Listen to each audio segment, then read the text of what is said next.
Obama and Bill Clinton joining President Biden in a who's who of special guests tonight, reportedly raising $25 million. $25 million. $25 million. $25 million. $25 million. Historic $25 million haul. The most successful political fundraiser in American history. 1 week later. Folks, you know, Trump is down in Florida today, raising money from a bunch of hedge fund billionaires who want him to cut Social Security and Medicare and their taxes. Night for the record books for former President Trump. Over $50 million from the event. That's almost double what the Biden campaign raised during its fundraising event held with former Presidents Bill Clinton and Barack Obama. Let me just clarify how big this was. Prior to last night, the largest single event fundraiser in politics ever was the one that Joe Biden had, and he needed 3 presidents to haul in $26 million. He needed celebrities like Lizzo, Stephen Colbert, Anna Wintour. We needed one man, Donald J. Trump, one president, to double that. It was history made last night. Some of the people who came last night to this event had not contributed at a level like this ever before. People are not sitting on the sidelines anymore. They understand what's at stake. It's a must-win election, and from the election integrity perspective, we're focused on it like a laser at the RNC. Boy, oh boy, oh boy, oh boy, oh boy. I gotta tell you guys, the Biden campaign and the mainstream liberal media are fuming, okay? Because Trump has broken Biden's fundraiser record just 1 week after the liberal media and Biden campaign were bragging about raising $25 million from rich liberal elitists in New York City. And Biden had to get the help of 2 other presidents to help him, right? He had to get the help of Bill Clinton and Barack Obama to raise $25 million. Now, at the time we covered this, again, the mainstream liberal media, they were all happy, okay? They were celebrating that Biden had raised so much money from billionaires and liberal elitists, while Trump was visiting the family of a slain police officer, okay? The imagery could not have been more different, okay? You have one president powering around with rich liberal elitists, probably getting lap dances from Lizzo, right? At the after party. Who knows what these people are into, okay? Allegedly, they're into some crazy stuff behind closed doors, especially Bill Clinton. But, yeah, you had that. And then on the other hand, you had another former president that was, again, mourning with a family that lost a hero, right? New York City lost a hero, and he took time out to mourn. Joe Biden didn't do that, right? Again, he couldn't find time to do that. Again, he was too busy rubbing shoulders with liberal elitists, and then had the gall to turn around and claim that that was a grassroots fundraiser, right? There's nothing grassroots about that, right? There was nothing grassroots at all about that fundraiser. Now, here comes Trump's turn. And you guys already know how it's going to go for the mainstream liberal media, okay? It's totally fine and okay for Biden to raise money from billionaires. But when Trump raised money from billionaires, oh, it's a problem. But first, I want to actually go ahead and play a video so you guys can get just the general understanding of kind of what happened at this fundraising event where Trump smashed records, raising $50 million at one event after the mainstream liberal media was roasting him for lagging behind Biden in cash. Take a look. Pulling in a record $50.5 million at a fundraiser in Palm Beach last night. That's nearly double the amount President Biden raised at his New York City event alongside President Obama and Clinton over a week ago. I think it might be pretty close. The greatest number ever raised. 26 right? was the record. Now this is, right? Madeline Rivera joins us with more from Washington. Hey, Madeline. Hey, guys. Yeah, you're right, Rachel. The Trump campaign says this is the largest fundraising haul in history for a Republican or Democrat. A spokesperson for his team saying it took 3 Democrat presidents to raise $25 million and 1 president to raise over $50 million, Donald J. Trump. Here's Trump speaking upon arriving at the fundraiser in Palm Beach. Well, thank you very much. It's a great honor that you're here. It's going to be a very spectacular evening, and people are just wanting change. Rich people want it, poor people want it, everybody wants change. Our country is really doing poorly. We're a laughing stock all over the world, and we're going to get that change very quickly. The Trump team still has to catch up to the Biden campaign's war chest. The former president and the Republican National Committee raised about $66 million in March with $93 million in cash on hand. The Biden campaign says it raised $90 million in the same time period with $192 million in cash on hand. The Biden team says they are fired up by their numbers and are looking to grow their umbrella by courting Nikki Haley backers. I can tell you I am personally on the phone with Haley supporters every single day. In many ways, this is a marathon, not a sprint. We've got a lot of work to do. Obviously, our opponent, the other side, has told them that they do not have a home on their campaign. Well, we look straight into the eye of Republicans and Haley donors and say you do have a home here. Trump is expected to hold another high-dollar fundraiser in Atlanta this week. Guys, back to you. That was my joke. Yeah, so you seen that, you heard that, okay? Historic night for Trump, definitely a turnaround because Trump's campaign was running low on cash because the system is rigged against him. They're essentially forcing him to use his campaign funds to pay for his legal expenses. But again, with him raising that much money in one night and looking to raise even more, things are going to turn around very quickly, okay, as they have turned around for the RNC as well, too. They were laughing at the RNC saying, oh, Lord Trump took over the RNC. Oh, this is terrible. This is bad. The RNC is broke. Well, the RNC raised $65.6 million in March as they seem to be turning it around as well. So, again, the tides are turning when it comes to fundraising. And, of course, the liberal media and Biden campaign don't like this. They go as far as to boohoo, whine, and cry racism on MSNBC and basically claim that they don't believe the numbers from Trump. Take a look. Okay, so tonight Donald Trump is holding a billionaire fundraiser because he's broke and desperate to pay his legal fees. So we did some digging into who is going to this event, and just look at this. This guy, John Catsimatidis, he compared taxes on the wealthy to Hitler killing Jews. And his businesses have been forced to pay millions of dollars for screwing over workers. This is another Trump donor at this event, Robert Mercer. He opposes the Civil Rights Act of 1964, calling it a major mistake. This guy, another billionaire, John Paulson, he wants to cut your Social Security. So he's funding Trump's campaign, and he wants to take away your retirement. This is Pepe Fonhol. He refused to fire his assistant, who was married to 2 KKK leaders, funding Trump's campaign.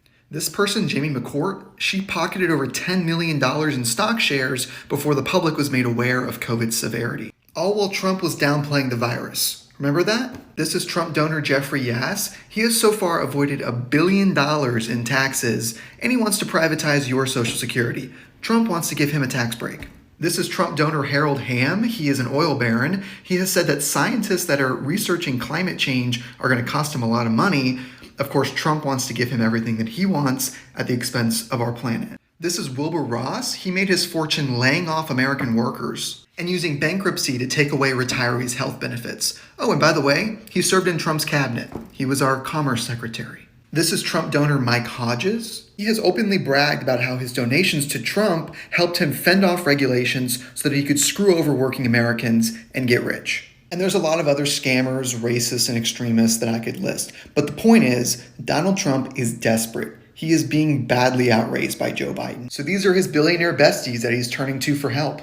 And if you think that he won't be beholden to them in a second term, you are gravely mistaken. We have to get out and vote in November. The stakes are too high to sit this out. The whole lot of them is a bunch of billionaire scammers, extremists, and racists who understand that if they fund Trump's legal fees, he's going to cut their taxes while he cuts our Social Security. And so that's just the fundamental contrast that you have between the fundraising operation that we're building up and how it's allowing us to communicate with the voters and the money that Trump's raising from a bunch of billionaires that's doing nothing more than paying off his legal fees right now. First of all, on his fundraiser, look, Trump and his orbit has a loose relationship with the truth, to say the least. I look forward to seeing their FEC report when they're forced to file in 9 days or so to make sure that that those numbers are what they are. But this is the ultimate point here. Every single dime that you give to the Biden-Harris reelection campaign, we spend talking to voters. We have, since the state, just in the last month or so, we have 100 offices open in the swing states now. We are, of course, engaging, whether it's ad buys, whether it's phone calls. We've made hundreds of thousands of calls to voters. What is he doing? He may put up some money tonight with his hedge fund billionaire friends and a closed-door fundraiser in Palm Beach. We understand that. But we would never trade our campaign, our strategy here. Just comparing the last Thursday's event in New York, over 5,000 people, sold-out venue in the most iconic venue in the United States, people giving everything from $25 up to a lot more than that. That is the kind of grassroots enthusiasm that is fueling us. And again, we are not spending money on legal bills. We are not hawking gold sneakers or any of that stuff. The money that we are raising, we are going straight to talking to voters. This election is going to be close. Every single person knows that this election is going to be close. And it will continue to be close until Election Day. We're going to leave no stone unturned, and we're going to continue to invest the money that we are privileged to have you invest in us, and we're going to go out into the swing states and win this thing. Yeah, so I want you guys to understand how this works. Biden raising $25 million in New York City, where the top ticket is going for $500,000. He has Obama, Clinton, Lizzo, and a bunch of other Hollywood celebrities helping him raise money. But somehow, some way, that's grassroots, right? That's a grassroots campaign, okay? And all the billionaires that donate to Joe Biden are good, right? These are the good billionaires, right? They're not bad, okay? Because the left told us that, before, being a billionaire is just a bad thing, all right? In order to accumulate $1 billion, you must be a bad person, okay? But apparently the billionaires that donate to Joe Biden, they're not being basically doxxed, right? Doxxed and called racist, sexist, and misogynist like the billionaires that are donating to Trump, right? Trump, on the other hand, when he has a fundraiser and billionaires decide to give Trump money, oh, they're racist, they're bigots, and they're bad people, right? They're bad people that want to cut your Social Security, right? When it's like clearly and obvious that Trump doesn't want to do that. In fact, Trump pushes back against that quite a bit. That's not true, okay? It didn't happen under his administration. I don't think it will happen under the next administration. But you guys see how this works, okay? When billionaires get Biden money, it's celebrated. When billionaires give Trump money, it's a bad thing. Billionaires bad, right? They're racist, they're sexist, they're bigots. Again, it's absolutely amazing. But again, the backlash here, right? The hate from the left tells you everything you need to know. That this is a big deal. Because again, the game plan in order to rig the outcome of the 2024 election is to bankrupt Trump. With his personal finances, which is what you see with the fraudulent silver fraud case against Trump, Letitia James, and also with the E. Jean Carroll thing too. And then, when it comes to his campaign funds, when it comes to all these election cases against him, yeah, they're basically forcing him to use his campaign funds in order to defend himself, okay? And it's not like Trump has problems raising money from small dollar donors. No, he has no issues with that. He can do that very easily. It's just the fact that when you're raising all this money and then you have to constantly use it, right, to defend yourself in court or to defend yourself against Nikki Haley, who refused to drop out of the presidential primary until Super Tuesday when it became very clear that she was going to lose, even though it was clear that she was going to lose from day one. Yeah, ultimately, you're going to run low on some cash. And you got to do what you got to do to raise money because when it comes down to it, these elections are kind of about money. Okay, not that Trump needs as much money as Joe Biden because Trump gets a lot of media attention without having to actually buy it, right? Because the mainstream liberal media loves to cover everything that Trump says. So he can actually get a lot of media attention without having to actually spend a dime because the media can't stop talking about him, right? So that's the advantage that Trump has, is that he doesn't have to raise as much money or spend as much money to get the same amount of exposure as somebody like Joe Biden. But again, Biden on the other hand, he got to spend a ton of money, okay? Because he quite literally is going to have to beg people, get on knees, right? Beg them to come out and vote for him because there's no good reason to vote for Joe Biden, right? Nobody is excited to vote for Joe Biden. So he needs all the money that he can get.